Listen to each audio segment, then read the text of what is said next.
Done ना, alright fine.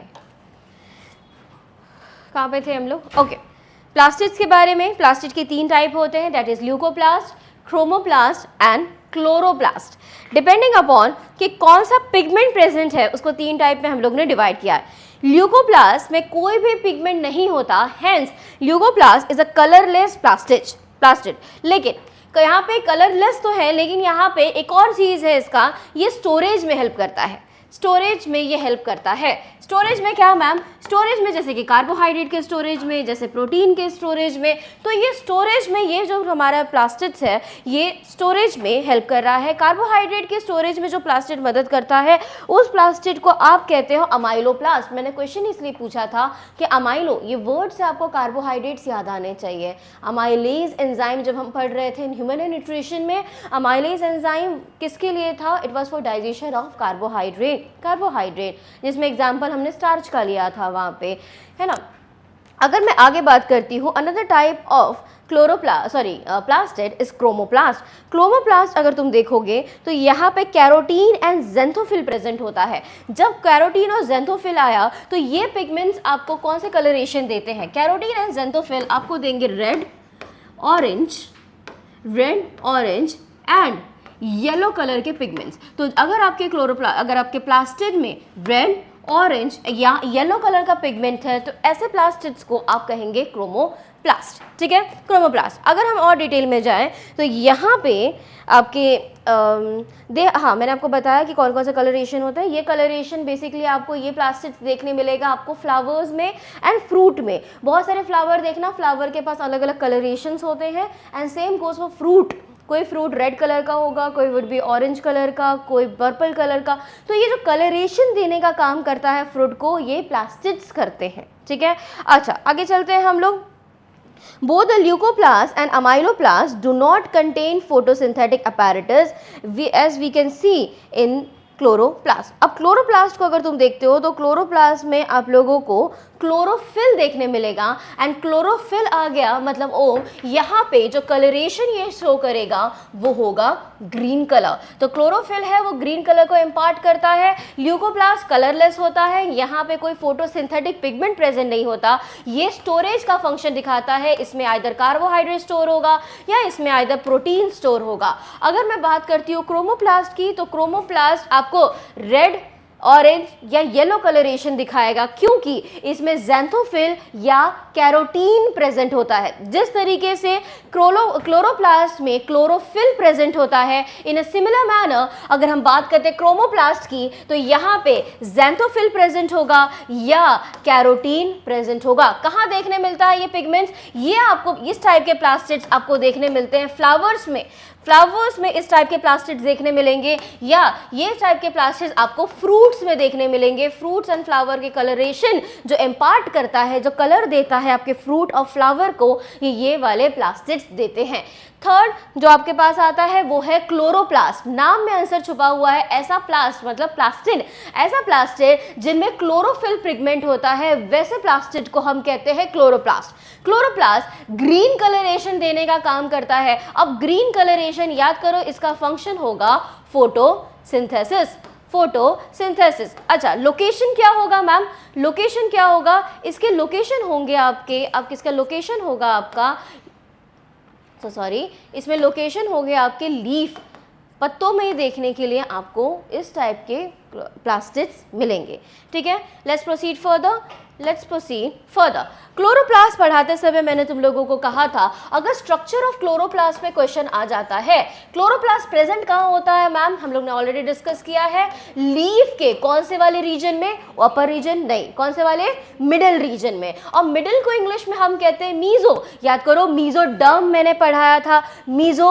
अच्छा, यहाँ पे अगर बात करते हैं हम लोग लीफ की, तो लीफ में वर्ड आता है फिल, ठीक है, फाइलोटैक्सी फाइल मैंने पढ़ाया था। तो मीजोफाइल वाला जो रीजन है आपका, ये मीजोफाइल वाला जो एरिया है, meso is nothing but a middle, phyll का मतलब हो जाता है आपका लीफ, तो लीफ के मिडल वाले रीजन में आपको क्लोरोप्लास्ट देखने के लिए मिलेगा। अगर क्लोरोप्लास्ट का स्ट्रक्चर देखो तो मैंने बताया वो डिस्क शेप या लेंस शेप का होता है, डबल मेम्ब्रेनस स्ट्रक्चर है, इसके पास 2 मेम्ब्रेन प्रेजेंट होगा और उसके अंदर आपके इस तरीके से सैक लाइक स्ट्रक्चर प्रेजेंट होगा। अच्छा, मुझे ये बताना, अगर मैं सैक की बात करती हूँ, अगर मैं एक इंडिविजुअल सैक, इस तरीके से एक सैक की बात कर रही हूँ, तो इसका नाम क्या है? इसका नाम है थैलाकॉइड। थैलाकॉइड, थैलाकॉइड ही वो एरिया है ओम जिसके पास पिगमेंट प्रेजेंट है, मतलब थैलाकॉइड ही वो एरिया है शुभेक्षा जिसके पास एक्चुअल में क्लोरोफिल प्रेजेंट होता है, क्लोरोफिल प्रेजेंट होता है। अच्छा, थोड़ा और डिटेल में चले जाओगे तो मेजर 2 ही क्लोरोफिल होते हैं इनके पास, जिसको कहते हैं chlorophyll A and chlorophyll B. आपने किंगडम प्लांटे पढ़ा होगा, किंगडम प्लांटे में आपने क्लोरोफिल्स के बारे में पढ़ा होगा, थैलोफाइट जब पढ़ रहे थे, तो chlorophyll A and chlorophyll B major pigment होता है आपके क्लोरोप्लास्ट का। अच्छा, क्लोरोप्लास्ट तो बहुत बड़ा एक ऑर्गेनल हो गया। इस क्लोरोप्लास्ट में जो थैलाकॉइड है, मतलब ये इंडिविजुअल मेम्ब्रेन है, ये सैक लाइक एक इंडिविजुअल सैक है, इसको हम लोग कहते हैं थैलाकॉइड। मतलब मैम कि जब धूप की रोशनी पड़ेगी, जब सनलाइट पड़ेगा, तो फोटोसिंथेसिस होने का काम, फोटोसिंथेसिस करने का काम आपके यही थैलाकॉइड मेम्ब्रेन करेंगे। तो थैलाकॉइड जो है वो एरिया है जहाँ पे आपका लाइट रिएक्शन होता है। लाइट रिएक्शन, फोटोसिंथेसिस पढ़ाया है मैंने, फोटोसिंथेसिस पढ़ाया है मैंने, याद कर वेदांती। फोटोसिंथेसिस पढ़ाते समय मैंने कहा था कि लाइट के प्रेजेंस में जो रिएक्शन हो रहा है उसको हम लोग यहाँ पे उसको हम लोग तनिष्का, जिसको तनिष्का हम लोग कहते हैं लाइट रिएक्शन। तो जैसे ही लाइट पड़ा, आपके थैलाकॉइड के अंदर प्रेजेंट था क्लोरोफिल, क्लोरोफिल ने किया फोटोसिंथेसिस। मैम डार्क रिएक्शन कहाँ पे होता है? डार्क रिएक्शन में आपको मैट्रिक्स में देखने मिलेगा, जिसको हम कहते हैं स्ट्रोमा। तो लाइट रिएक्शन कहाँ पे होगा? लाइट रिएक्शन होगा आपके थैलाकॉइड में। और डार्क रिएक्शन कहाँ पे होगा वेदांती? डार्क रिएक्शन होगा आपके यहाँ पे स्ट्रोमा में, ठीक है। अच्छा, ज़्यादा डिटेल में ना जाते हुए तुम लोगों को मैं बता देती हूँ कि इसका एंड प्रोडक्ट क्या होता है। फोटोसिंथेसिस का एंड प्रोडक्ट होता है फूड बनाना, बराबर। आप इनऑर्गेनिक सब्सटेंस जैसे कि कार्बन डाइऑक्साइड और वाटर के प्रेजेंस में आप यहाँ पे फूड बनाते हो, जो कि है आपका ग्लूकोज। फूड बनाते हैं और एक गैस को रिलीज करते हैं जिसका नाम है ऑक्सीजन, बराबर। यही पढ़ा था जब हम लोग पढ़ रहे थे photosynthesis. Alright, plant cell, the cell of algae and, इसका मैंने बता दिया आप लोगों को। क्लोरोप्लास्ट कंटेन ग्रीन पिगमेंट, जिसको हम क्लोरोफिल कहते हैं, और अलग एंजाइम्स भी होता है जो कि एक्चुअली फोटोसिंथेसिस में मदद करता है। Inner membrane of chlorophyll is double wall chlorophyll is comparatively less permeable. Inside the cavity of inner membrane there is another set of membrane known as thylakoid. यहाँ पे क्लोरोफिल लिख दिया है, that is chloroplast. Inner membrane जो है आपका chloroplast का, वो लेस परमिएबल होता है और अंदर आपको थैलाकॉइड देखने के लिए मिलेगा। ये थैलाकॉइड एक दूसरे के ऊपर स्टैक किए रहते हैं, जिस तरीके से वो घर में देखो कपड़े को चपेट के एक दूसरे के ऊपर रखा जाता है, या किचन में देखो रोटियों को एक दूसरे के ऊपर रखा जाता है, इस तरीके से सेम ये आपका जो यहाँ पे सैक लाइक स्ट्रक्चर है थैलाकॉइड, उसको एक दूसरे के ऊपर अरेंज किया जाता है। ऑलराइट, आगे देखते हैं। यहाँ पे द क्लोरोप्लास्ट मैंने बता दिया, in thylakoid are arrange in a sac like structure called as grana and singular is granum. The grana are connected with each other by the means of membranous tubules known as यहाँ पे stromal laminae। इसका मतलब क्या है? अगर तुम लोग देखोगे तो यहाँ पे थैलाकॉइड्स कैसे होता है मैम? थैलाकॉइड्स कैसे होते हैं? ये जो सैक लाइक स्ट्रक्चर है ये होता है आपका थैलाकॉइड। यहाँ पे बहुत सारे सैक लाइक स्ट्रक्चर एक दूसरे के ऊपर इस तरीके से अरेंज रहते हैं। जब ये सेट की बात करो, ये सारे के सारे स्ट्रक्चर, अगर एक सिंगुलर की बात करोगे तुम लोग, इस सिंगुलर की बात करोगे एक सेट की, तो इसे हम लोग कहते हैं ग्रैनम। ग्रैनम, एक ग्रैनम दूसरे ग्रैनम से ये ब्रिज लाइक स्ट्रक्चर जिसको हम स्ट्रोमल लैमेले कहते हैं उससे कनेक्टेड रहता है ऐसे। अगर इस प्लूरल की बात करो, इंडिविजुअल को आपने कहा ग्रैनम, अगर हम प्लूरल की बात करें बहुत सारे ग्रैनम को मिला के हम कहते हैं ग्रैना, इट इज ग्रैना। और ये जो ब्रिज लाइक स्ट्रक्चर दिख रहा है इसे हम कहते हैं लेमेले, स्ट्रोमल लेमेले। ठीक है, एक इंडिविजुअल की बात करो तो इसको हम कहते हैं थैलाकॉइड। थैलाकॉइड में एक्चुअल में होता है आपके पिगमेंट, जैसे कि कौन सा pigment ma'am, chlorophyll, chlorophyll A and chlorophyll B, जो एक्चुअल में आपके फोटोसिंथेसिस में मदद करता है। अब फोटोसिंथेसिस में भी कौन सा, फोटोसिंथेसिस का जो लाइट रिएक्शन है वो थैलाकॉइड के अंदर होगा, लाइट डिपेंडेंट रिएक्शन जो होता है उसका। और let's proceed further. The inner membrane of double, मैंने बता दिया है यहाँ पे, the thylakoids are arrange in a form of stack called as grana, and the singular is granum. The grana is connected by each other by means of membranous tubules called as stromal lamellae. The space outside this thylakoid is filled with stroma. मैंने कहा था आपको पढ़ाते समय last lecture में भी कि जिस तरीके से हमारा जो क्लोरोप्लास्ट, सेल के अंदर जो मैट्रिक्स भरा हुआ है, बेस जो है वो नॉट क्लोरोप्लास्ट, साइटोप्लाज्म का बना हुआ होता है, सेल के अंदर का मैट्रिक्स जो ग्राउंड सब्सटेंस है। इन अ सिमिलर मैनर क्लोरोप्लास्ट के अंदर का अगर मैं ग्राउंड सब्सटेंस की बात करूं तो वो होता है आपका स्ट्रोमा।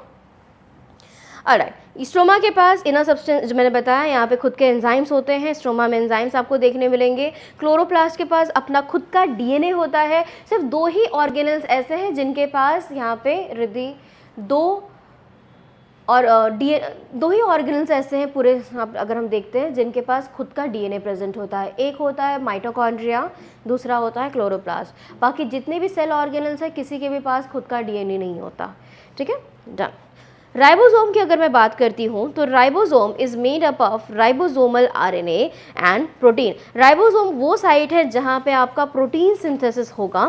एंड पैलेट ने इन्हें पहली बार देखा था 1953 में। They do not have any membrane covering around them. अगर मैं यही बात करती हूँ क्लोरोप्लास्ट की तो आपको डबल मेम्ब्रेन स्ट्रक्चर देखने के लिए मिलेगा। जैसे मैंने बताया था दो मेम्ब्रेन्स हैं, इंटरनल एक्सटर्नल मेम्ब्रेन। अगर मैं बात करती हूँ माइटोकॉन्ड्रिया की, माइटोकॉन्ड्रिया में भी मेम्ब्रेन प्रेजेंट होता है, लेकिन राइबोसोम में ऐसा कोई भी मेम्ब्रेन प्रेजेंट नहीं होता, प्रोटीन सिंथेसिस के लिए साइट है। यूकैरियोट में अगर मैं राइबोसोम की बात करूँ तो ये प्रेजेंट होता है माइटोकॉन्ड्रिया में, प्लास्टिड में और साइटोप्लाज्म में। देखो राइबोसोम के भी दो टाइप होते हैं, एक होता है आपके फ्री राइबोसोम और एक होते हैं अटैच्ड राइबोसोम। फ्री राइबोसोम ऐसे राइबोसोम होते हैं शौर्या जो कि साइटोप्लाज्म में फ्रीली मूव करते रहते हैं, किसी से जुड़े हुए नहीं हैं। एंड अगर मैं बात करती हूँ यहाँ पे तनिष्का अटैच्ड राइबोसोम की, तो अटैच्ड राइबोसोम तुझे ऐसे राइबोसोम देखने मिलेंगे जो किसी ऑर्गेनल पे फिक्स्ड है। ठीक है, जैसे कि एंडोप्लाज्मिक रेटिकुलम। अब याद कर वेदांती, मैंने लास्ट लेक्चर में बताया था कि जिस भी हमारा एंडोप्लाज्मिक रेटिकुलम, जैसे मैंने बताया, जिस भी एंडोप्लाज्मिक रेटिकुलम पे राइबोसोम देखने मिलेगा उसे हम रफ एंडोप्लाज्मिक रेटिकुलम बोलेंगे। क्यों ऐसा बोलते हैं ओम? क्योंकि माइक्रोस्कोप में जब तू देखेगा स्ट्रक्चर को तो अगर इनके जैसे मैंने बताया कि रफ एंडोप्लाज्मिक रेटिकुलम में यहाँ पे आपका न्यूक्लियस हो गया, न्यूक्लियस मेम्ब्रेन का एक्सटेंशन, आपको यहाँ पे एंडोप्लाज्मिक रेटिकुलम देखने मिलेगा, इस तरीके का स्ट्रक्चर। जिस भी एंडोप्लाज्मिक रेटिकुलम पे अगर आपको राइबोसोम दिखने के लिए मिल गया, ये राइबोसोम देखने में आप अगर देखते हैं माइक्रोस्कोप में तो ऐसा लगता है कि कोई ग्रैन्यूल, कोई ग्रेन लाइक स्ट्रक्चर ये पूरे ऑर्गेनल के ऊपर स्कैटर्ड है, जिसके कारण ये स्ट्रक्चर आपको रफ दिखने लग जाता है। और इसीलिए ऐसे एंडोप्लाज्मिक रेटिकुलम जिसके ऊपर राइबोसोम अटैच्ड होते हैं, ऐसे एंडोप्लाज्मिक रेटिकुलम को हम रफ एंडोप्लाज्मिक रेटिकुलम कहते हैं। कौन सा नाम दिया गया है? इसका नाम दिया गया है रफ एंडोप्लाज्मिक रेटिकुलम। अब अगर कोई राइबोसोम ऐसा है एंडोप्लाज्मिक रेटिकुलम की जिसके ऊपर कोई अटैच्ड ही नहीं है, तो मतलब किसके ऊपर अगर राइबोसोम अटैच नहीं है तो जब तुम इसे दिव्यानी देखोगी माइक्रोस्कोप के में तो माइक्रोस्कोप में ये एरिया स्मूथ दिखेगा और इसीलिए ऐसे एंडोप्लाज्मिक रेटिकुलम को हम स्मूथ एंडोप्लाज्मिक रेटिकुलम कहते हैं। याद करो लास्ट लेक्चर में पढ़ाया था मैंने, रफ एंडोप्लाज्मिक रेटिकुलम में राइबोसोम प्रेजेंट होने के कारण ये रफ एंडोप्लाज्मिक रेटिकुलम सिंथेसिस करता है किसका? सब शांत हो जाना। रिद्धि थे आप लास्ट लेक्चर? किस नहीं थे? राइबोसोम किसकी सिंथेसिस करता है? नहीं आइडिया? चलो कोई, आप नहीं थे कोई बात नहीं। आर्या थे आप लास्ट लेक्चर? मुझे बताइए कि राइबोसोम किसके सिंथेसिस में मदद करता है? प्रोटीन के। तो रफ एंडोप्लाज्मिक रेटिकुलम बेसिकली आपके प्रोटीन सिंथेसिस में मदद करेगा एंड स्मूथ एंडोप्लाज्मिक रेटिकुलम जो है आपका वो लिपिड के या फैट्स के सिंथेसिस में मदद करता है। ठीक है, ये डिपेंड करता है ना, वहाँ पे राइबोसोम अटैच है इसलिए उसका प्रोटीन सिंथेसिस में फंक्शन है। ऑलराइट, आगे चलेंगे हम लोग राइबोसोम के बारे में। The bound ribosome generally produce protein. जो राइबोसोम जो अटैच रहते हैं किसी ऑर्गेनल से वो प्रोटीन ही प्रोड्यूस करते हैं। अच्छा, done. Generally produce protein and transported outside the cell by producing, that is transported outside the cell by after processing in ER and Golgi body.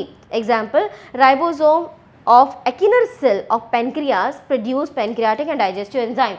Not last lecture मैंने तुम लोग को पढ़ाया था ह्यूमन न्यूट्रिशन, है ना, ह्यूमन न्यूट्रिशन। ह्यूमन न्यूट्रिशन में मैंने पैनक्रियाज का डायग्राम पढ़ाया था आपको और मैंने कहा था पैनक्रियाज में 2 टाइप के सेल होते हैं। कौन कौन से? चलो मुझे पहले बताओ, पैनक्रियाज हेट्रोक्राइन ऑर्गन है, इसका मतलब क्या होता है? एक्सोक्राइन भी है। एंडोक्राइन फंक्शन तो आइलेट ऑफ लैंगरहैंस कर रहा है इसका, उसके cells alpha beta and gamma cells कर रहे हैं, sorry alpha beta and delta. मुझे बताइए एक्सोक्राइन फंक्शन कौन से सेल कर रहे हैं? पैनक्रियाटिक जूस बनाता है। कौन से सेल पैनक्रियाटिक जूस बनाते हैं? उसके नाम बताओ, उस सेल का नाम बताइए, सेल का नाम बताइए।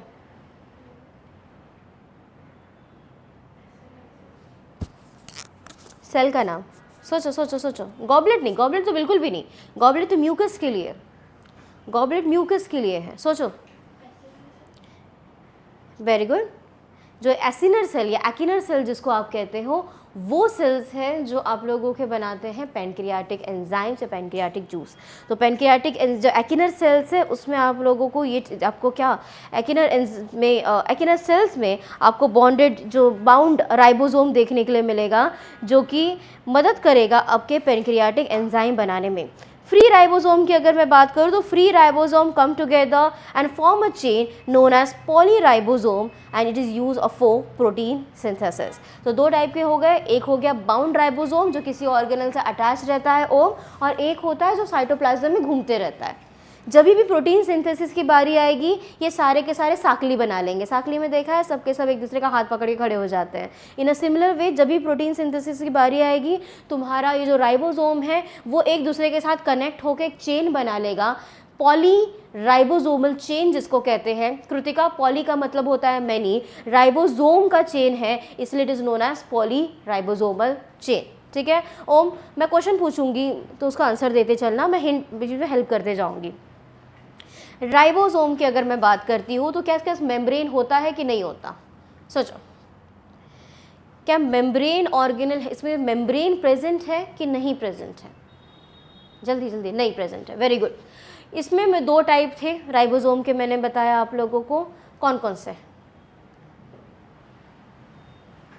अटैचमेंट के बेसिस पे कि कहाँ पे है उसके बेसिस पे बताइए जल्दी जल्दी।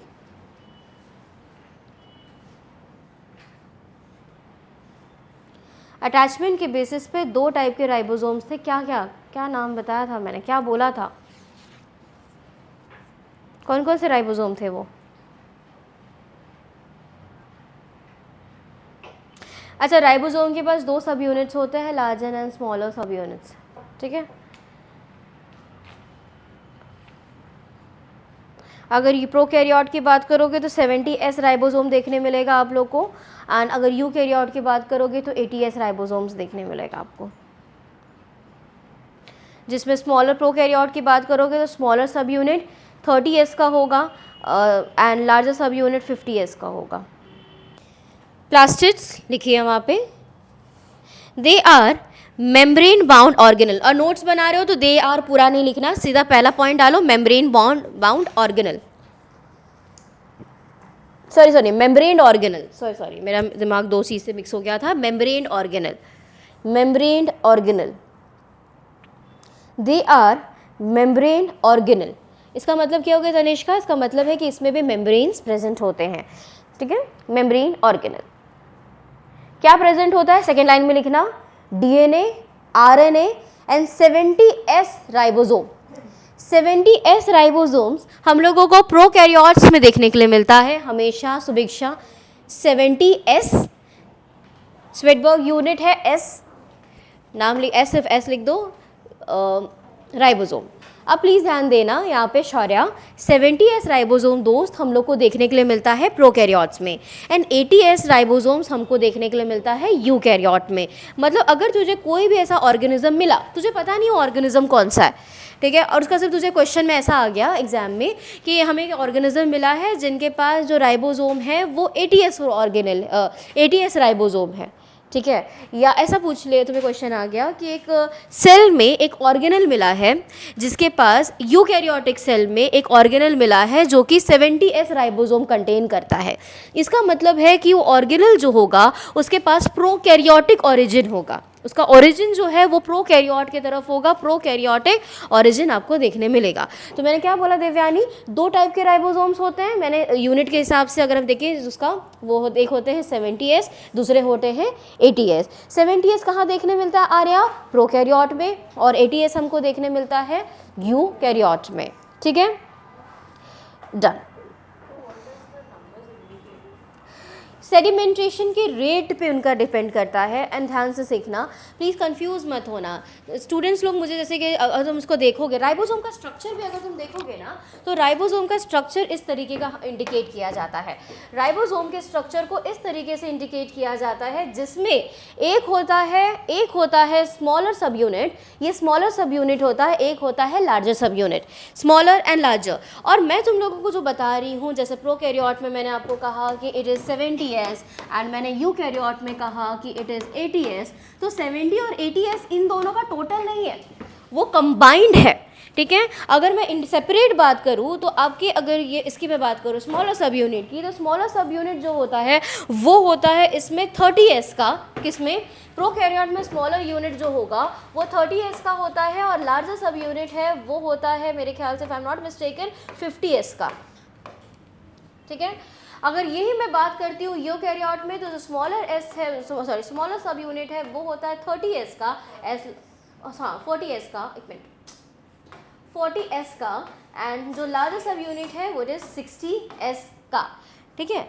और कंबाइंड अगर तुमसे कोई पूछ ले, तो अगर कंबाइंड पूछ ले तो प्रोकैरियोटिक राइबोसोम्स के पास होंगे तुम्हारे पास, मतलब प्रोकैरियोटिक सेल्स में जो राइबोसोम दिखेगा वो 70S राइबोसोम होते हैं, और यूकैरियोट्स में जो आपको राइबोसोम देखने मिलेंगे वो 80S राइबोसोम होता है।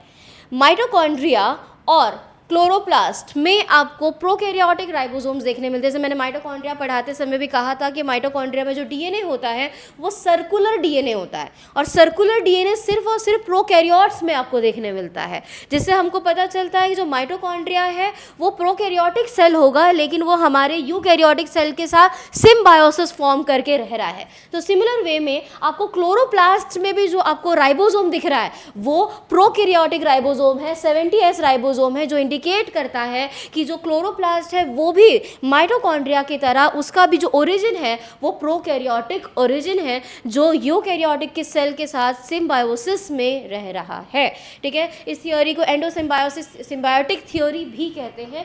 थ्योरीज है जिसके थ्रू लोगों ने एक्सप्लेन किया है साइंटिस्ट ने कि किस तरीके से प्रोकैरियोटिक चीज़ें आपके यूकैरियोटिक सेल में आपको देखने के लिए मिल रही है। ऑलराइट, आगे बात करेंगे हम लोग, नेक्स्ट टॉपिक में लिखेंगे 3 टाइप हैं, leucoplast, chromoplast and chloroplast. Leuco, chromo and chloro, हम प्लास्टिड की बात कर रहे हैं अभी फिलहाल। ल्यूकोप्लास्ट, क्रोमोप्लास्ट और क्लोरोप्लास्ट। ल्यूकोप्लास्ट के नीचे लिख देना कलरलेस, ये मैंने शायद लिख के दिया भी है आप लोगों को, यहाँ पे देखना,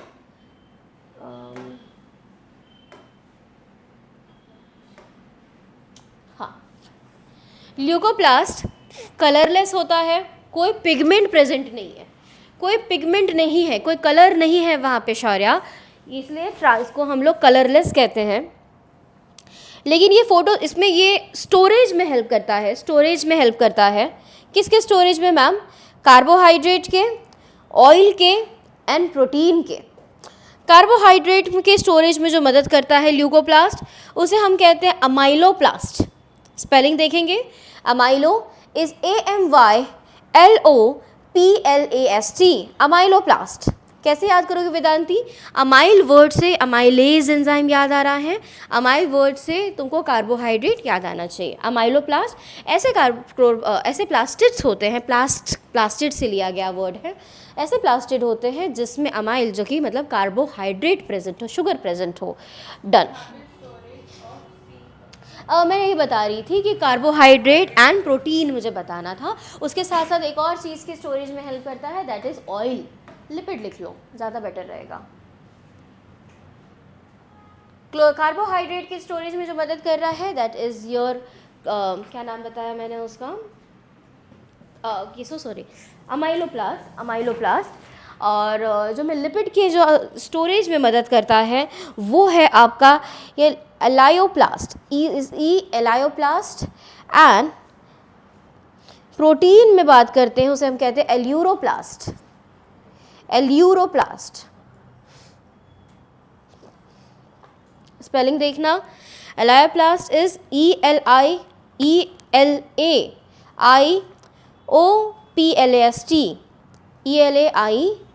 ELAIOPLAST। अगर मैं प्रोटीन की बात करती हूँ तो is aleuroplast, ALEUROPLAST is plast, aleuroplast. Second plastid जो है it is known as chromoplast, chromoplast. अच्छा सर, एक मिनट के लिए सब रुक जाओ, सबके सब रुक जाओ। मुझे एक बात बताना, रेड एंड ऑरेंज कलर देने के लिए जो देता है, इम्पार्ट करता है, उस पिगमेंट का नाम क्या है? कैरोटीन उसने बोल दिया, वेरी गुड। एक और पिगमेंट है ज़ैंथोफिल, वेरी गुड शौर्या। तो कैरोटीन और ज़ैंथोफिल, चलो लिखते चलो। क्रोमोप्लास्ट के बारे में लिखो, पिगमेंट लिखना, क्रोमोप्लास्ट के सामने एरो बना दो और पिगमेंट लिखो, carotene and xanthophyll, carotene and xanthophyll, carotene and xanthophyll. Colouration की बात कर दो। ये मैं क्यों कंपैरेटिव मैनर में बता रही हूँ कि एग्जाम के लिए आप लोगों को याद भी रहे और तैयारी भी साइड बाय साइड आप करते रहो। क्रोमोप्लास्ट के बारे में मैंने बताया, carotene and xanthophyll pigment present होता है। कलरेशन कौन कौन सा होगा रिद्धि, बताते चलना, रेड, ऑरेंज और येलो, रेड, ऑरेंज, येलो। लिखो, रेड, ऑरेंज, येलो। पिगमेंट लिख लिया। कहाँ प्रेजेंट होता है, लोकेशन लिख दो, flowers and fruit, very good, लिख दो फ्लावर्स एंड फ्रूट। ये हम सब कीवर्ड लिख रहे हैं कि लास्ट में सब कीवर्ड पढ़ो तो तुम्हारे पास पूरा का पूरा पिक्चर क्लियर हो जाए। फ्लावर्स एंड फ्रूट में, फ्लावर्स एंड फ्रूट में क्वेश्चन आएगा। कृतिका क्वेश्चन है, मुझे बताना कृतिका, ल्यूकोप्लास्ट और अमाइलोप्लास्ट में क्या फोटोसिंथेटिक पिगमेंट्स होते हैं कि नहीं होते हैं? सोचो, नाम सुनना, ल्यूकोप्लास्ट और अमाइलोप्लास्ट में क्या फोटोसिंथेटिक पिगमेंट होता है कि नहीं होता है? सोचिए, कॉन्फिडेंटली आंसर दे। गलत हुआ मैं हूं, बोलिए, बोलोगे ना कॉन्फिडेंस डेवलप होगा। ट्राई कर कृतिका जल्दी। ल्यूको का मतलब क्या था? ल्यूको,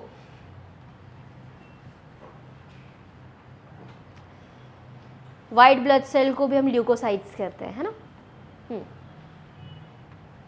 क्या इसमें कोई पिगमेंट होता है कि नहीं होता? पिगमेंट का मतलब क्या होता है कृतिका? कलर। पिगमेंट का मतलब कलर, ठीक है। फोटोसिंथेटिक पिगमेंट, ऐसे कलरेशन जो आपके फोटोसिंथेसिस में मदद करते हैं। तो क्या ल्यूकोप्लास्ट में कोई कलर है? नहीं है। तो क्या फोटोसिंथेटिक पिगमेंट प्रेजेंट है ल्यूकोप्लास्ट में? नहीं है। अमाइलोप्लास्ट, नाम ध्यान से सुन, अमाइलोप्लास्ट, क्या उसमें फोटोसिंथेटिक पिगमेंट होगा? सोचो, अमाइलोप्लास्ट क्या काम करता है ये? हाँ, अमाइलेज के पास जा रही हो, बहुत सही जा रही हो। क्या करता होगा? किसका टाइप है? अमाइलोप्लास्ट किसका एग्जाम्पल है? अमाइलोप्लास्ट किसका एग्जाम्पल है? ल्यूकोप्लास्ट का, क्रोमोप्लास्ट का, क्लोरोप्लास्ट का, किसका एग्जाम्पल है अमाइलोप्लास्ट? यहाँ पे ल्यूकोप्लास्ट, वेरी गुड। नाम में अमाइल मतलब क्या, कौन सा बायोमोलिक्यूल? अमाइलेज, हाँ अमाइलेज, अमाइल जो वर्ड है किस बायोमॉलिक्यूल के लिए? अमाइलेज एंजाइम कौन से बायोमॉलिक्यूल को डाइजेस्ट करता है? ब्रेक डाउन किस मॉलिक्यूल का कर रहा था वो? अमाइल। जल्दी जल्दी सोचो, जल्दी सोचो, एक्टिव रिकॉल। अमाइल। माउथ में किसका डाइजेशन हो रहा था? सलाइवरी। अमाइलेज जब मिलता है तो किसको ब्रेक कर रहा था?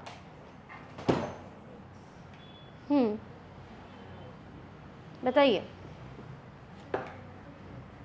ग्लूकोज को ब्रेक कर रहा था कि ग्लूकोज को तो ब्रेक नहीं करेगा, ग्लूकोज खुद मोनोसैकेराइड है, मोनोसैकेराइड को तुम यू और ब्रेक नहीं कर सकते हो।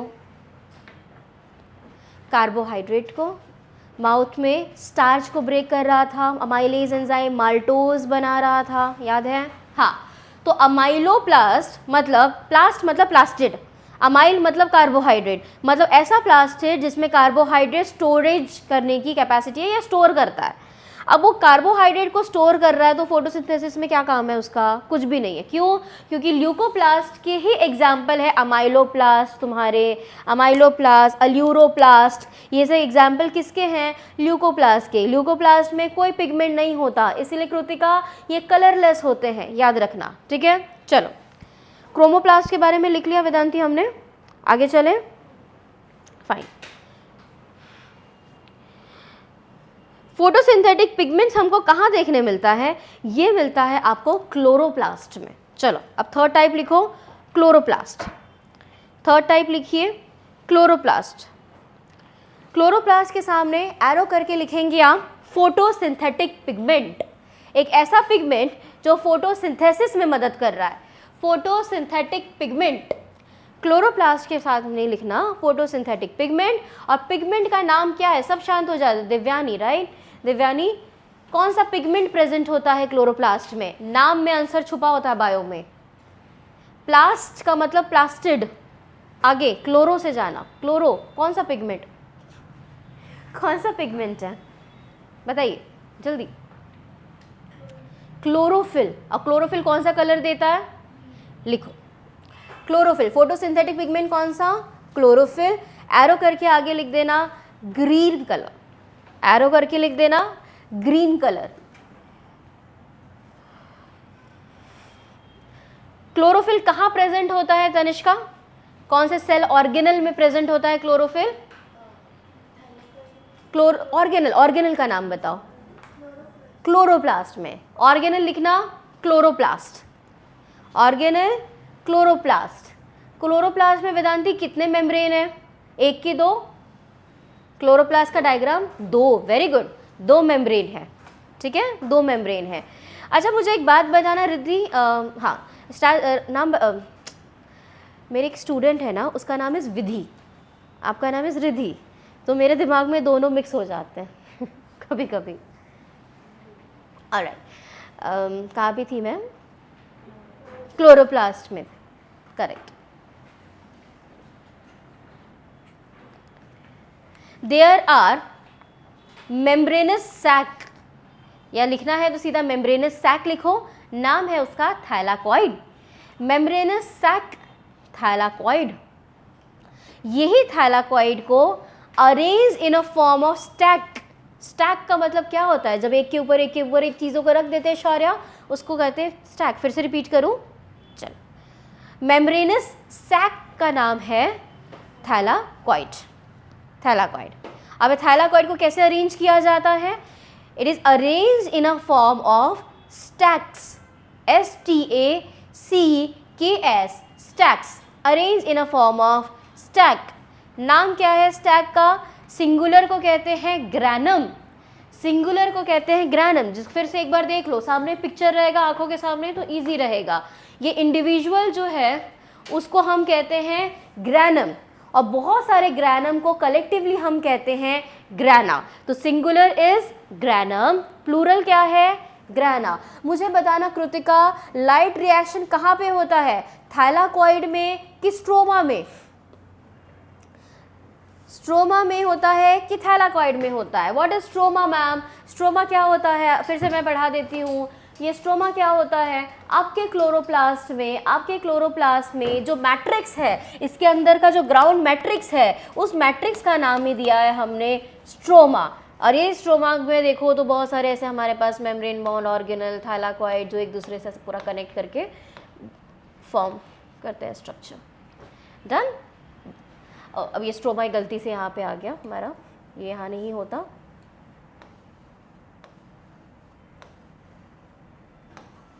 ये जो मेम्ब्रेन, ये जो तुम्हारा मैट्रिक्स है क्लोरोप्लास्ट के अंदर, उस मैट्रिक्स को हम कहते हैं स्ट्रोमा। कृतिका, लाइट रिएक्शन कहाँ पे होता है? थाइलाकॉइड में। और डार्क रिएक्शन? लाइट रिएक्शन का प्रोडक्ट याद आ रहा है वेदांती?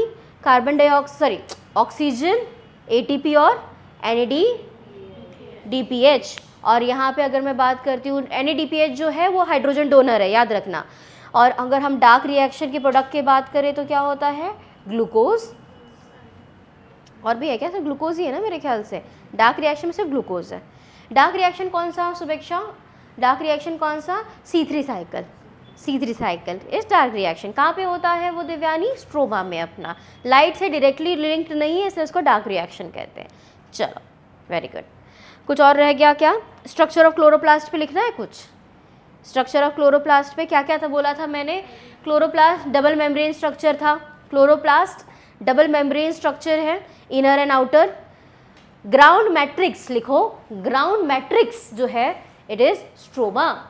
रिद्धि, ग्राउंड मैट्रिक्स जो है वो है इसका स्ट्रोमा, है ना। स्ट्रोमा में क्या होगा मैम? स्ट्रोमा में आपके एंजाइम्स होंगे, आपके डीएनए, वो तो हमने पहले ही देखा था ना कि इसमें डीएनए होता है, इसके क्लोरोप्लास्ट के बाद खुद का एंजाइम्स होते हैं जो फोटोसिंथेसिस में मदद करते हैं। ऐसे एंजाइम्स आपको स्ट्रोमा में देखने के लिए मिलेगा।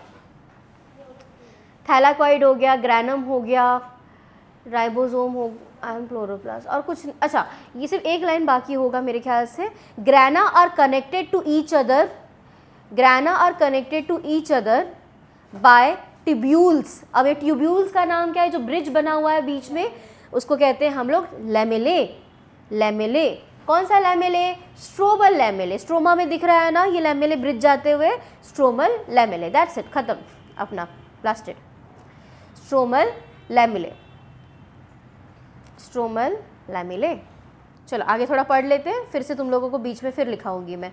सीधा लिखते जाओगे तो तुम्हारा दिमाग भी सैचुरेटेड हो जाएगा एक जगह पे। ठीक है, क्या हुआ Riddhi? Alright, let's start. Next topic is nucleus. The structure of nucleus of eukaryotic cell becomes distinct in non-dividing cell or during interphase. Such interphase nucleus is made of a nuclear envelope, nucleoplasm, nucleus and chromatin network. Nuclear envelope की अगर मैं बात करती हूँ, देखो क्या scene है ना, अगर मैं न्यूक्लियर एनवेलप की बात कर रही हूँ तो ये क्या है? वो बेसिकली न्यूक्लियस को कवर करने वाला जो मेम्ब्रेनस स्ट्रक्चर, डबल मेम्ब्रेनस जो स्ट्रक्चर होता है, it is known as nuclear envelope. It is the two membranes are separated from each other by perinuclear space. Double membrane है, ये डबल लेयर्ड स्ट्रक्चर है, आउटर और इनर. इसके बीच में जो स्पेस होगा वो होगा पेरीन्यूक्लियर स्पेस, जो यहाँ पे आपको देखने के लिए मिलेगा. यहाँ पे जो स्पेस होता है पेरीन्यूक्लियर स्पेस का, it is around 10 to 50 nanometre.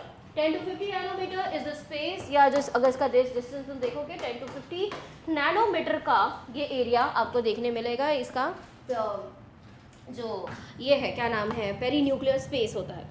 Outer membrane is connected with endoplasmic reticulum. मैंने एंडोप्लाज्मिक रेटिकुलम जब पढ़ाया था तो मैंने आपको कहा था कि जो आपका न्यूक्लियस एनवेलप है वो कंटिन्यूस होता है एंडोप्लाज्मिक रेटिकुलम में. Endoplasmic reticulum it harbours ribosome. अगर हम बात करते हैं, it harbours ribosome on it. The inner side is lined by nuclear lamella, that is a protein, a network of protein fiber that helps in maintaining the shape of nucleus. The two membrane along with perinuclear space helps in separating nucleoplasm to the cytoplasm. What is meaning of nucleoplasm? अगर मैं बात करूं, अगर structure of nucleus की बात करते हो तुम लोग, अगर structure of nucleus की बात करते हो तुम लोग, अगर स्ट्रक्चर यहाँ पे इस तरीके से एक रफ डायग्राम अगर मैं बनाती हूँ तो आपके पास यहाँ पे जेनेटिक मटेरियल होगा और यहाँ पे आपका न्यूक्लियस होगा. न्यूक्लियस डबल मेम्ब्रेन स्ट्रक्चर है. कहीं कहीं पे आपको इस तरीके से वो आपका राइबोसोम जो एंडोप्लाज्मिक रेटिकुलम बनाते हुए भी आपको कहीं कहीं से ये आपको देखने को ये मिलेगा. अगर मैं बात करती हूँ तो ये जो तुम आपका एंडोप्लाज्मिक अच्छा ठीक है, बाहर, अगर सेल के बाहर जो मैट्रिक्स प्रेजेंट होता है, ground matrix, it is known as cytoplasm. Correct, यही पढ़ा था हम लोगों ने, साइटोप्लाज्म।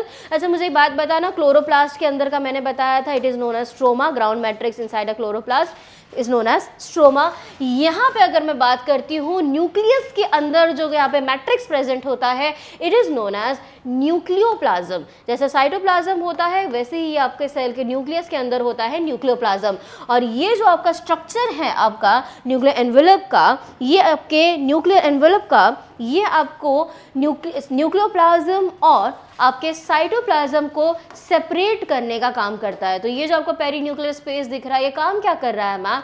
ये स्पेस आपके दो चीज़ों को सेपरेट कर रहा है। किसको मैम? एक तो न्यूक्लियोप्लाज्म को किससे सेपरेट कर रहा है? साइटोप्लाज्म से। ठीक है, या तो कोई डाउट? आपको न्यूक्लियर एनवेलप आप जब पढ़ेंगे ना तो आपको दिखेगा कि न्यूक्लियर एनवेलप पे कहीं कहीं पे आपका राइबोसोम प्रेजेंट है। और जहाँ पे भी दोस्त तुझे राइबोसोम दिख गया, please remember ribosome helps in क्या? कौन सा synthesis?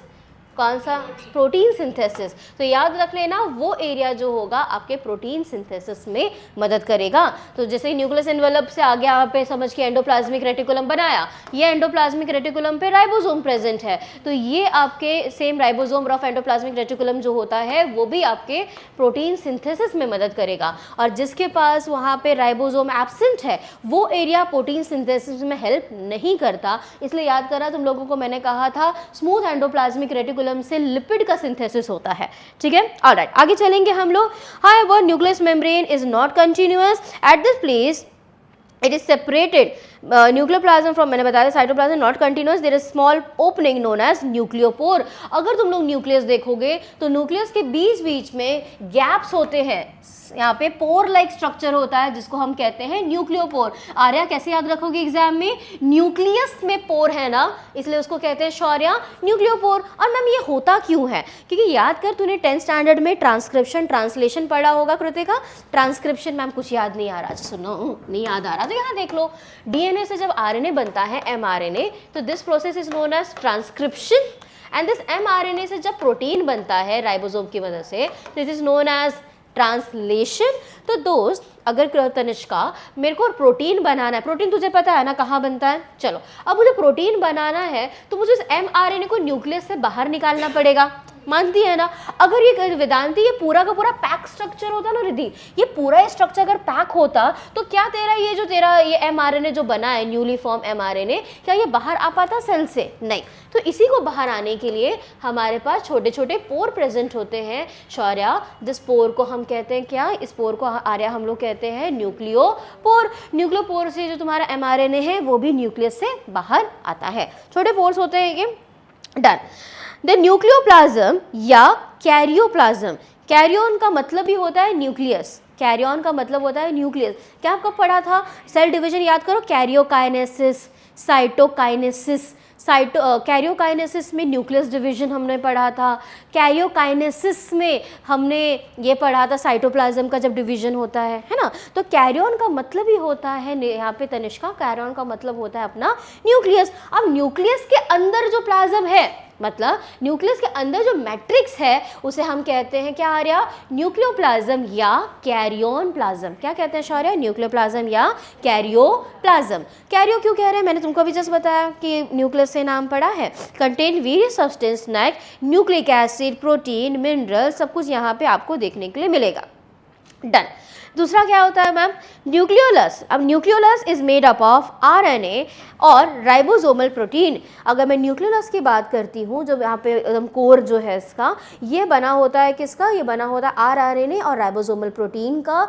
It is site for ribosome biogenesis. Please underline कर दो, एंट्रेंस एग्जाम में ऐसे क्वेश्चंस पूछे जाते हैं। अंडरलाइन कर दो, राइबोसोम बायोजेनेसिस को अंडरलाइन कर दो। क्या लिखना है मैम? किसको? क्या मेरे को नहीं समझ रहा, फिर से देखो। न्यूक्लियोलस, न्यूक्लियोलस ही जो साइड है, nucleolus is a side for ribosome biogenesis. Baba ribosome बन तो रहा है मैम, आपने कहा कि राइबोसोम दो टाइप के होते हैं, एक अटैच्ड राइबोसोम होते हैं जो किसी मेम्ब्रेन पे अटैच रहते हैं, और एक फ्री राइबोसोम होते हैं जो कि साइटोप्लाज्म में घूमते रहते हैं। लेकिन बनते कहाँ से है? ये बनते हैं आपके, ये बनते बनते हैं आपके न्यूक्लियोलस से। तो please remember nucleolus is a site for आपका क्या, राइबोसोमल बायोजेनेसिस। राइबोसोम के बायोजेनेसिस का जो साइट है that is your nucleolus, that is your nucleolus. Question आएगा a quick revision. Tanishka question है, प्रोकैरियोट का अगर मैं राइबोसोम की बात करूं तो कितना एस, 70 एस राइबोसोम, और अगर मैं यूकैरियोट की बात करूं तो सुपर 80 एस राइबोसोम। ठीक है, चलो ये चीज़ें याद रखेंगे, आगे चलते हैं अब हम लोग। न्यूक्लियोलस की अगर मैं बात कर रही थी, एक मिनट दिखाना प्लीज़, मैं बीच बीच में रिफ़र कर लेती हूँ, क्या होता है पता है, क्योंकि मैं पढ़ाने चली जाऊँ ना तो मुझे समझेगा नहीं मैं कितना डिटेल चली जाऊँगी, तो अलग की चल मैं देख लूँ कि मैं कहाँ तक जा रही हूँ। Depending upon the synthetic activity of cell, there are one or more nuclei which is present in the nucleolus. The example, the cell of oocyte contain large nucleolus where the sperm contain inconspicuous. Inconspicuous का मतलब क्या होता है Vedanti? Inconspicuous का मतलब होता है बहुत छोटे, या क्या कहते हैं उसको, irrelevant टाइप का कह लो, या इतना बहुत जो मिनिमल साइज़ के होते हैं इसको इनकॉन्स्पिक्यूस कहा। ज़्यादा irrelevant नहीं कहना चाहिए, उसका मतलब होता है कि बहुत छोटा सा size, इनकॉन्स्पिक्यूस। They appear densely spherical body. They produce rRNA, ribosomal protein, and transported to cytoplasm and assembled together to form ribosome. तो यहाँ से सिंथेसिस होगा और उसको साइटोप्लाज्म में भेज दिया जाएगा, जहाँ पे इनको असेंबली होता है टू फॉर्म राइबोसोम। चीज़ों को याद रखना। अच्छा, ये मैंने तुम लोगों को पढ़ाया था क्रोमैटिन मटेरियल के बारे में, जब मैं तुम लोगों को पढ़ा रही थी कौन सा चैप्टर, सेल डिवीजन, याद आ रहा है? Chromatin nucleus contain genetic material, genetic information in the form of chromosome, and the chromosome की अगर मैं बात करूँ it is associated with the protein. In non dividing cell chromosome appear thread like identified individual, and this network is known as chromatin. The chromatin material contain DNA, histone, non-histone protein। अभी मैं पूछूंगी, ये मैंने तुम लोगों को पढ़ा रखा है, सेल डिवीजन वाला चैप्टर, दिमाग में थोड़ा सा जोर डालना, ठीक है। मैं रिवीजन इसलिए कराती हूँ क्योंकि एंट्रेंस में तुम लोगों को ये दोनों चैप्टर्स आएंगे 11th-12th के। हिस्टोन की अगर मैं बात करूँ, मुझे बताओ हिस्टोन किस चीज़ में मदद करता है? कॉइलिंग, वेरी गुड, कॉइलिंग में मदद करता है, जिसके कारण आपका जो डीएनए है वो आपके न्यूक्लियस में फिट हो सके। साइज़ क्या है डीएनए का, लेंथ क्या है यूकैरियोटिक डीएनए? 2 मीटर। अरे वाह, ये भी आता है तुम लोग को, वेरी गुड। 2 मीटर जो लेंथ है हिस्टोन प्रोटीन से कॉइल होके आपके सेल्स में प्रेजेंट होता है। ये तुम लोग को शायद मैंने पढ़ाया था कि नहीं पढ़ाया था, मुझे आइडिया नहीं है, लेकिन मुझे बता सकते हो कि डीएनए के ऊपर चार्ज कौन सा रहता है? पक्का एसिड है उस पर, सोचो। नहीं, वो तो तुम्हारा उसका वो अलग है ना ना ना, वो न्यूक्लियस।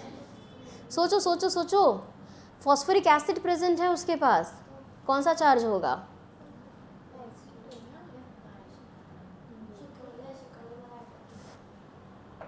फॉस्फेट ग्रुप है, कौन सा charge?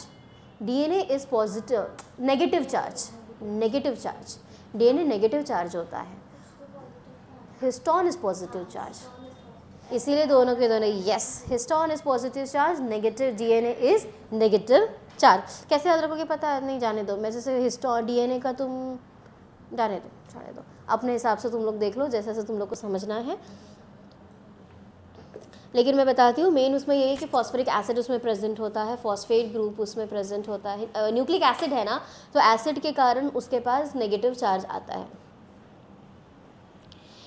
DNA is more extended, अगर हम बात करें chromatin material, DNA, histone and non-histone protein, in some region the DNA is extended and genetically active known as euchromatin, और कहीं कहीं पे वो डेंस होते हैं जिसको हम कहते हैं हेट्रोक्रोमैटिन। मैं सोच रही हूँ ना मैं तुम लोगों को थोड़ा अच्छे से, ये एक्चुअली मैंने पढ़ाया था तो मैं थोड़ा सा तुम लोगों को एवी पढ़ा रही थी, लेकिन एक बार रिविजन करा देती हूँ, ठीक है। डीएनए को सबसे डेंस में जाते हैं, सबसे ज़्यादा डेंस डीएनए हम लोगों को क्रोमोसोम कब देखने मिलता है? ये देखने मिलता है आपको डेंस, एकदम highly condense form of DNA आपको देखने मिलता है मेटाफेज में। क्वेश्चन आ सकता है कभी भी, सबसे ज़्यादा जो डेंस होता है वो देखने मिलता है मेटाफेज में, बहुत ज़्यादा कॉइलिंग हो जाता है डीएनए में।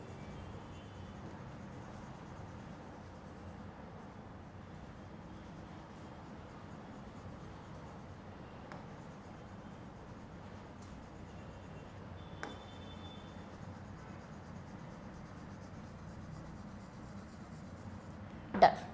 बहुत कंडेंस फॉर्म ऑफ डीएनए आपको देखने मिलता है मेटाफेज में। अब मैम अब पीछे वाले फेज पर आ जाओ, प्रोफेज, इंटरफेज। जब तुम्हारा सेल कुछ काम नहीं कर रहा था, डिवाइड नहीं कर रहा था, खोलना शुरू करो इन धागों को, इसके जो धागे थे, अरे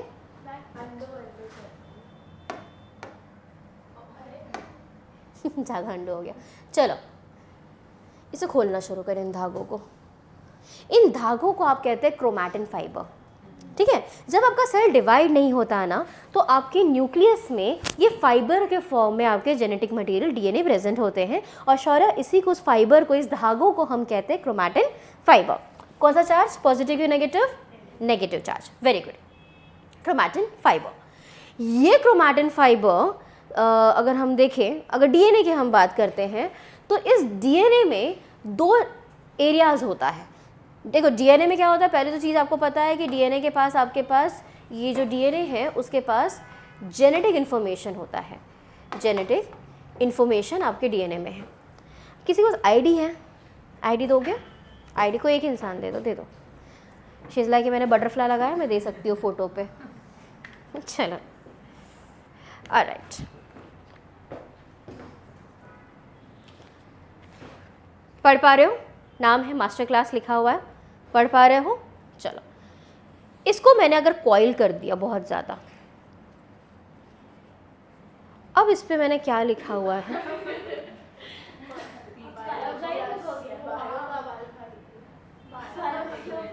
अरे बाबा, चलो वापस आ जाते हैं। चल, जब मैंने इसको बहुत ज़्यादा ऐसा इसको लपेटा, इसमें माँ दिख रही है MA।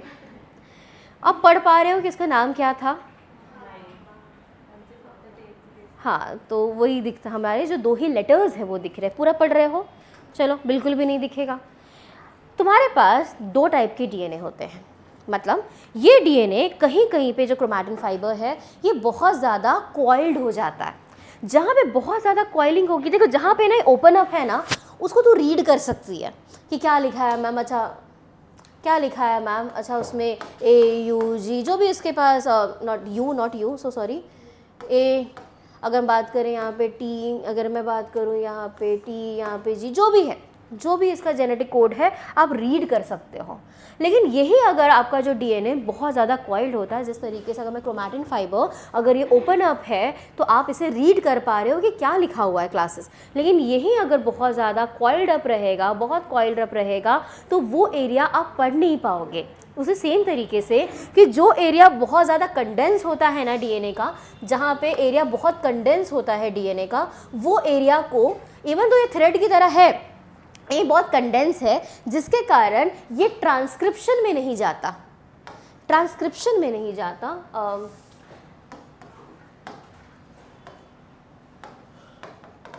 ट्रांसक्रिप्शन में नहीं जाता, और ऐसे एरियाज को हम कहते हैं हेटेरोक्रोमैटिन।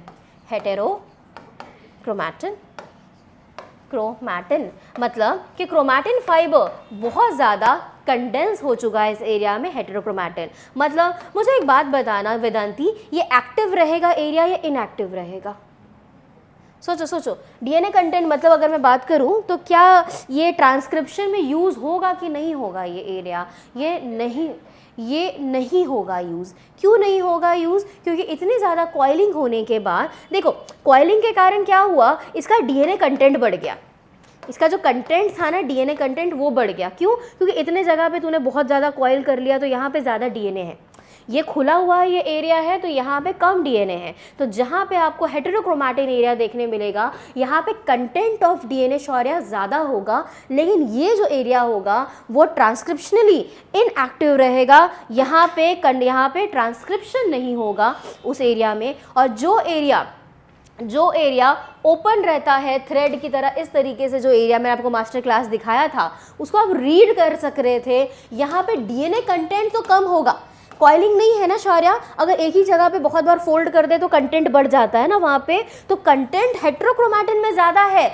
लेकिन ट्रांसक्रिप्शनली ये इनएक्टिव है। क्यों? क्योंकि इतने बार फोल्डिंग होने के कारण तनिष्का आप ट्रांसक्रिप्शन में रीड नहीं कर पा रहे हो, आप रीड नहीं कर पा रहे हो, इसलिए हेटेरोक्रोमैटिन एरिया, इवन दो यहाँ पे डीएनए कंटेंट ज़्यादा देखने मिलेगा हेटेरोक्रोमैटिन में, लेकिन फोल्डिंग होने के कारण आप उसे ट्रांसक्रिप्शन में रीड नहीं कर पाओगे, इसलिए ट्रांसक्रिप्शनली ये इनएक्टिव रहता है। यही अगर मैं बात करती हूँ वेदांती आपके यू क्रोमैटिन एरिया, यू का मतलब ही होता है यहाँ पे दिव्यानी, यू का मतलब होता है ट्रू क्रोमैटिन, सच्चा क्रोमैटिन। ट्रू क्रोमैटिन मतलब ये जो एरिया है क्रोमैटिन फाइबर का, इसमें आपको कंडेंसेशन देखने नहीं मिलेगा। कंडेंसेशन नहीं हो रहा है मतलब यहाँ पे डीएनए कंटेंट कम है, लेकिन ये आप रीड कर सकते हो कि क्या लिखा हुआ है, इसीलिए ये ट्रांसक्रिप्शनली एक्टिव होता है। ये दोनों चीज़ें समझा तुम लोग को, ट्रांसक्रिप्शनली एक्टिव, ट्रांसक्रिप्शनली, ठीक है। चलो आगे देखते हैं। मैम न्यूक्लियस का साइज 10⁻⁻⁶ अगर याद हो तो, और 10⁻⁻⁶ मीटर, और अगर मैं बात करती हूँ तुम्हारे डीएनए का size, it is around 2 metre. और 2 मीटर के डीएनए को फिक्स करने के लिए 2 मीटर के डीएनए को 10⁻⁶ मीटर वाले न्यूक्लियस में फिट करना पॉसिबल नहीं है, इसीलिए डीएनए का होता है कॉइलिंग। और कॉइलिंग किस पे होगा मैम? अगर तुम लोगों ने घर में अपना सिलाई का डब्बा गलती से ओपन किया हो तो तुमने देखा होगा कि थ्रेड को ना वो रील पे, कार्डबोर्ड के ऊपर लपेटा जाता है। तो जिस पे लपेटा जा रहा है, कॉइलिंग में जो मदद कर रहा है, वो प्रोटीन का नाम है, वहाँ पे उसका नाम है तुम्हारे हिस्टोन। तो हिस्टोन प्रोटीन्स जो होते हैं वो बेसिकली डीएनए बाइंडिंग प्रोटीन होते हैं, डीएनए को एक जगह पे बाइंड करके वहाँ पे उसका साइज को कम करने में हेल्प करते हैं कि आपके न्यूक्लियस में ये जेनेटिक मटेरियल अंदर फिट हो जाए। ठीक है। हिस्टोन की अगर मैं चार्ज की बात करूँ तो हिस्टोन इज पॉजिटिवली चार्ज। अगर मैं डीएनए की बात करूँ तो डीएनए जो है तुम्हारा नेगेटिव चार्ज होता है, नेगेटिवली चार्ज होता है। डन? ओके फाइन, आगे चलते हैं हम लोग। Let's proceed further. When the cell prepare to divide, जैसे ही सेल को डिवीजन की समय आ गया कि हाँ हमको डिवीजन करना है, उसी तरीके से आपका ये जो क्रोमैटिन फाइबर है वो धीरे धीरे कंडेंस होना शुरू हो जाएगा। और एवरी स्पीशीज़ के पास अपना different set of chromosome present होता है। ह्यूमन की बात करो तो हमारे पास 46 क्रोमोसोम्स है, 46 क्रोमोसोम्स हमारे पास है। इट इज साइट फॉर, अगर न्यूक्लियस की बात करें तो nucleus contain genetic information, hence plays important role in heredity and variation. चलो मुझे एक बात बताना, ये क्वेश्चन मैंने टेक्स्ट बुक में कहीं पे भी नहीं है, लेकिन पढ़ाते समय मैंने पढ़ाया था। मुझे बताओ सबसे फर्स्ट लिविंग ऑर्गेनिज्म जो आया था उसका जेनेटिक मटेरियल क्या था? न्यूक्लिक एसिड जो धीरे धीरे बनना शुरू हुआ था ना उनका, तो फर्स्ट जेनेटिक मटेरियल क्या था? आरएनए। वेरी गुड, आरएनए, ठीक है। तो RNA was a first genetic material, वो भी चीज़ें आप याद रखेंगे। साइटोस्केलेटन, अब यहाँ पे ध्यान से सुनना। साइटोस्केलेटन, अब स्केलेटन का मतलब शौर्या तो क्या समझ रही है कि कोई भी ऐसी चीज़ जो बॉडी को एक स्ट्रक्चर देने का काम करता है। दिव्यानी, अगर अपने बॉडी से स्केलेटन निकाल दो तो हम लोग ऐसे ज़मीन पे पसर जाएंगे ना, फैल जाएंगे ज़मीन पे हम लोग, तो कोई सपोर्ट नहीं होगा। तो स्केलेटन ऐसी चीज़ें होती हैं जो आपके एक सेल को एक सपोर्ट देती है या उसका एक शेप मेंटेन रखने का काम करती है। तो उसी तरीके से हमारे सेल के पास भी साइटोस्केलेटन प्रेजेंट होते हैं। Cytoskeleton consist of microtubule, microfilament and intermediate filament. क्या क्या होता है? माइक्रोट्यूब्यूल जो है एक प्रोटीन का बना हुआ है जिसका नाम है ट्यूब्यूलिन। माइक्रोफिलामेंट की बात करोगे तो एक्टिन फिलामेंट का पड़ा हुआ है। प्लीज़ ध्यान से सुनना, मैंने एक्टिन और मायोसिन पढ़ाया था तुम लोगों को कब? मसल कॉन्ट्रैक्शन में। मसल कॉन्ट्रैक्शन में जो प्रोटीन काम आते हैं ना वो होते हैं एक्टिन एंड मायोसिन। ठीक है, ये फिलामेंट्स होते हैं। Actin is a name of the filament, ये कॉन्ट्रैक्टाइल प्रोटीन वाले फिलामेंट्स हैं। ओके, कॉन्ट्रैक्टाइल फंक्शंस इसके होते हैं, मैं ये बता रही थी आपको। Cytoskeleton helps in maintenance of shape, cell मैंने बताया, और इसको मूवमेंट में भी हेल्प करते हैं। दो एग्जांपल आ जाएगा, नीचे आएगा flagella and cilia. Cilia and flagella, I hope तुम लोगों को इसका डिफरेंस पता हो सीलिया एंड फ्लैजेला का। सीलिया में अगर तुम लोग देखो तो सीलिया जो स्ट्रक्चर है या नंबर अगर पहले बात करो तो सीलिया का नंबर बहुत ज़्यादा होता है, बहुत छोटे छोटे होते हैं और बहुत ज़्यादा नंबर में प्रेजेंट होते हैं। जैसे सीलिया,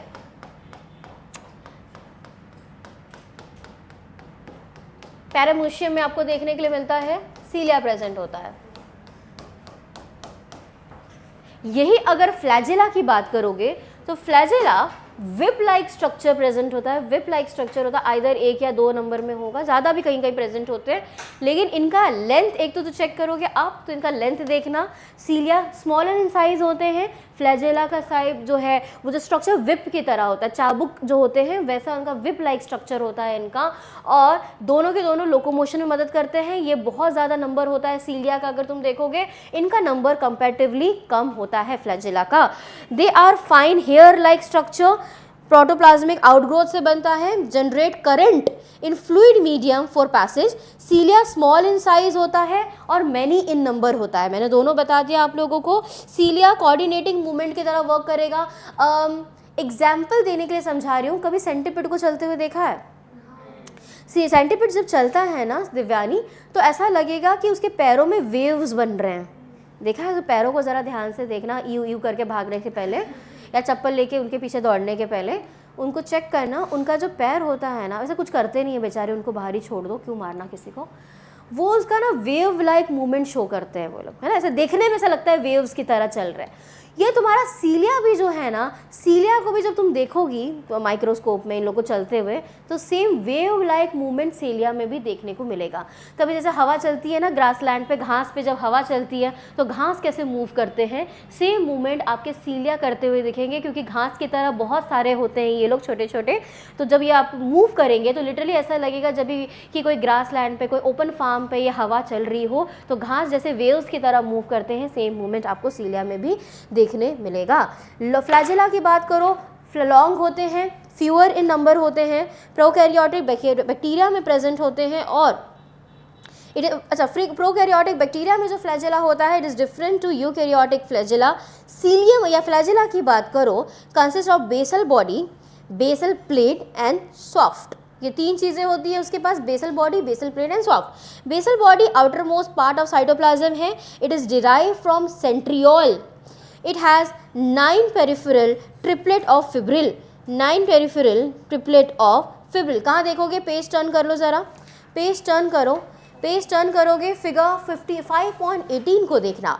फिगर 5.18 में तुम लोगों को दिखेगा कि उनके पास देखो ट्रिपलेट्स है, कितने? 9 ट्रिपलेट्स है वहाँ पे। देख 3-3 के सेट में देख अरेंज हुआ है, 3-3 के सेट में 3-3 सर्कल। हाँ, तो वही उन्होंने लिखा हुआ है कि इनका जो बेसल स्ट्रक्चर है वो कहाँ पे थे हम लोग, बेसल पार्ट जो है इज डिराइव फ्रॉम सेंट्रियोल, और इनके पास 9 पेरिफेरल ट्रिपलेट ऑफ फिब्रिल है, ट्रिपलेट ऑफ फिब्रिल है। सॉफ्ट की बात करो तो एक्सपोज पार्ट जो तुम लोगों का साथ बाहर की तरफ जो देखने मिलता है उसको एक्सपोज सॉफ्ट कहते हैं। And expose part it is consist of sheath, exonema, that is outermost covering is known as sheath, exonema, and sheath is a covering membrane for cilium and flagella। दोनों की कवरिंग को sheath ही कहते हैं।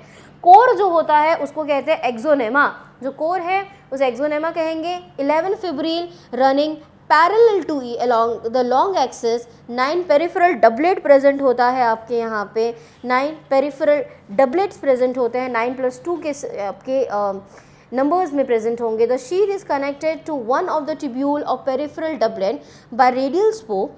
Central tubules are connected to each other in the form of bridge. अगर तुम लोग central tube को देखोगे तो लिटरली ऐसा लगेगा कि वो एक जो व्हील की तरह स्ट्रक्चर अंदर बना रहा है, उसकी बात चल रही है अंदर कि सेंट्रल ट्यूब्यूल्स एक दूसरे से कनेक्टेड रहते हैं ब्रिज के फॉर्म में, एंड पेरिफेरल ट्रिपलेट एक दूसरे से कनेक्टेड रहते हैं डबलेट लिंकर के फॉर्म में। यहाँ पे एक 2 तरीके का आपको लिंकिंग देखने मिलेगा, एक इंटरनल एरिया में, सेंट्रल एरिया में लिंकिंग देखने मिलेगा, और एक एक्सटर्नल एरिया में लिंकिंग देखने के लिए मिलेगा।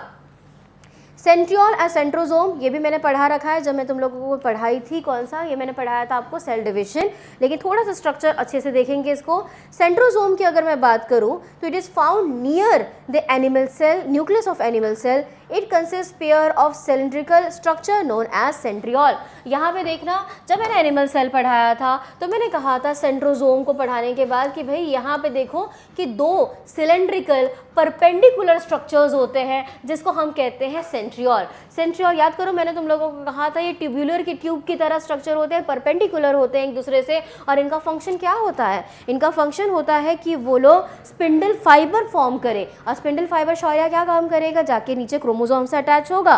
क्रोमोसोम के कौन से एरिया से अटैच होता है स्पिंडल फाइबर? बताओ कौन से एरिया से अटैच होता है?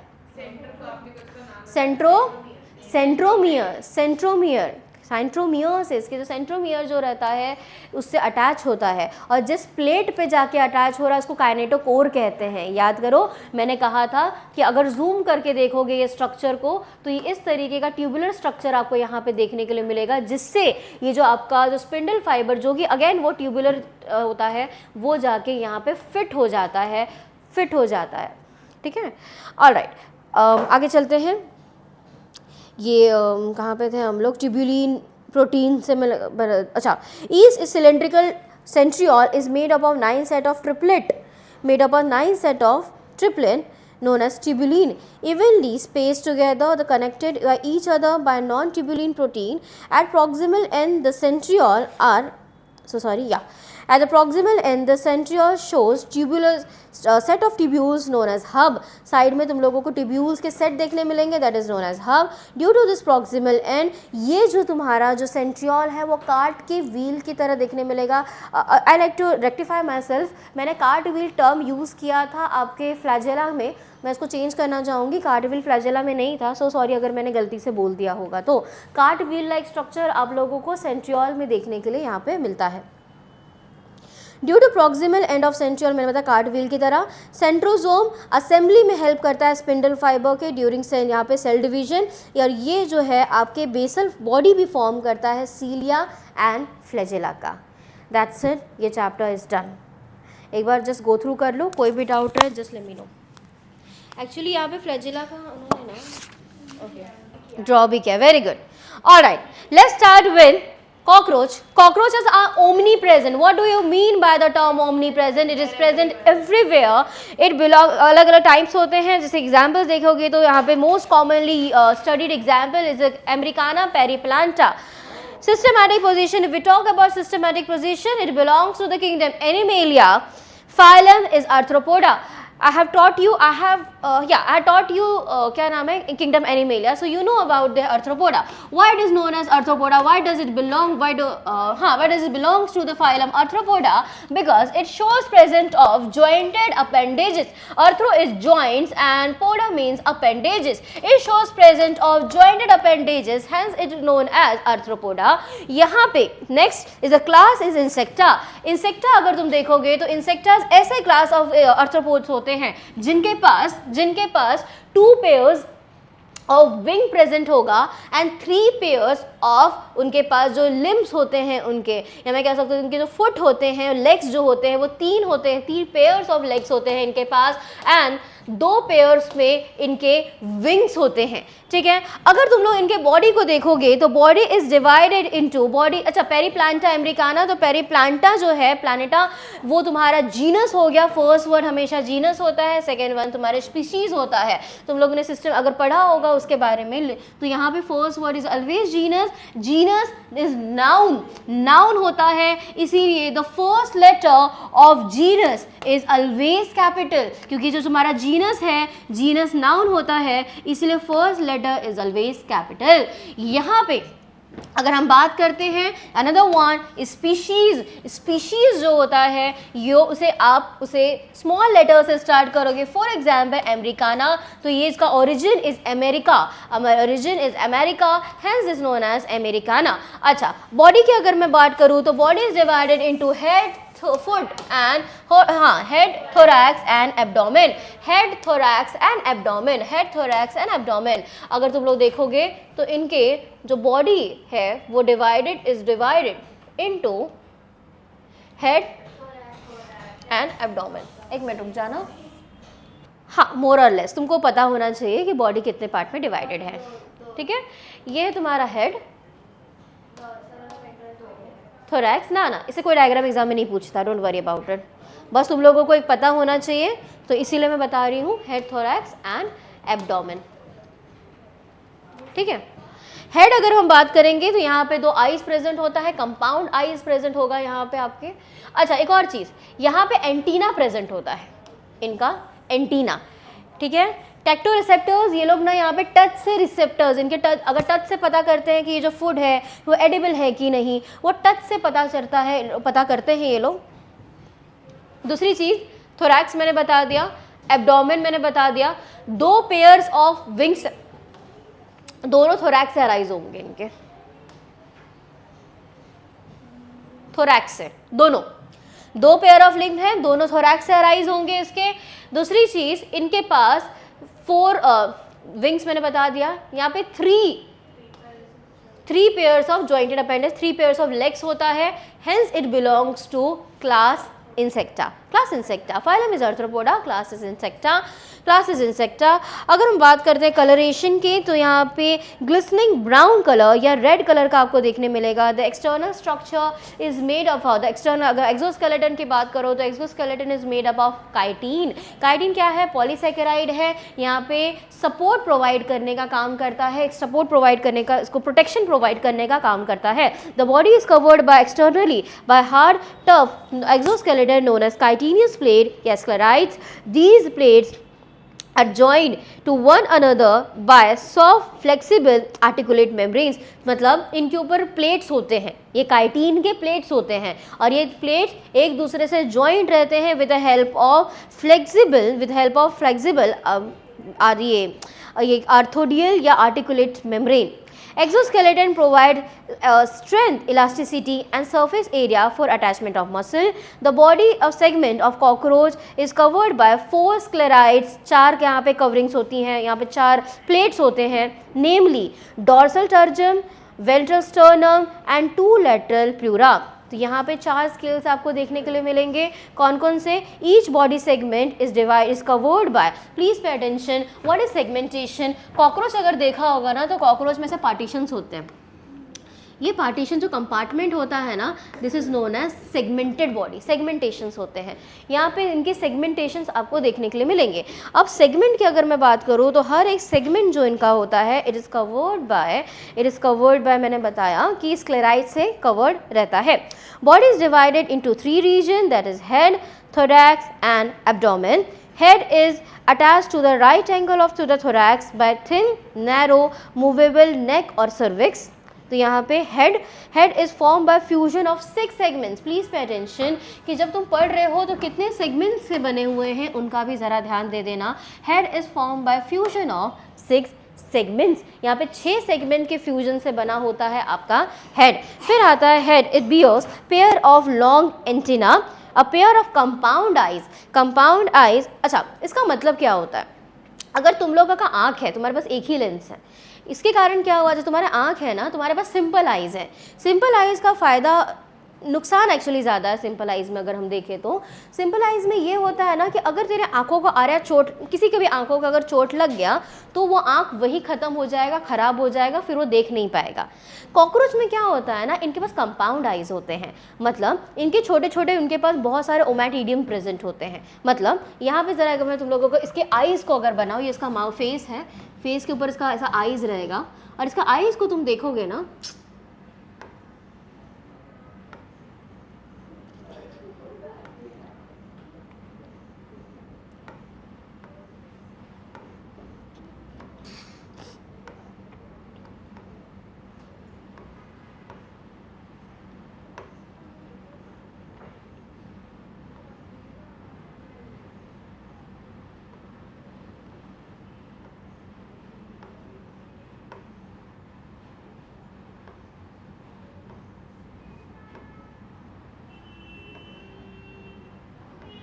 हाँ इस तरीके से इसको कंपाउंड आइज कहा जाता है, जिसमें बहुत सारे इमेज फॉर्म होता है। ठीक है, तुम्हारे पास सिर्फ एक ही इमेज फॉर्म होता है आँखों में, इनमें बहुत सारे इमेज फॉर्म होता है। पता है इसका फ़ायदा क्या है ना वेदांती, कि अगर इसको लगा, मान ले कृतिका इसको चोट लगा कि हमारे शौर्य ने दे चप्पल मारा, जैसे ही आप यहाँ पे शूज़ इनके ऊपर पड़ा, क्या होगा? मान लो इनकी आँखें इतनी डैमेज हो गई, चलो मान लो, ठीक है, जैसे ही यहाँ पे डैमेज हुआ, उनके बाकी लेंस भले डैमेज हो भी गए लेकिन फिर भी बाकी ये जो इनके पास ओमैटिडियम है उसकी मदद से वो फिर भी देख सकते हैं। हमारे आँखों में क्या है, एक बार आँखों में लगा आँख गया मतलब गया, लेकिन इनका वो चीज़ नहीं होता। और दूसरी चीज़, ये लोग बहुत ज़्यादा इनके हर जगह कैसे कैसे कह सकती हूँ, ये कह सकते हैं कि इनका जो रीजन होता है, जो आई साइट होता है, उनका एरिया जो रहता है वो बहुत ज़्यादा रहता है, वो बहुत दूर बहुत बड़े एरिया को, रीजन को कवर वो लोग कर सकते हैं। That's it. क्योंकि अभी मेरे ख्याल से दूसरों का लेक्चर है तो वी शुड लीव।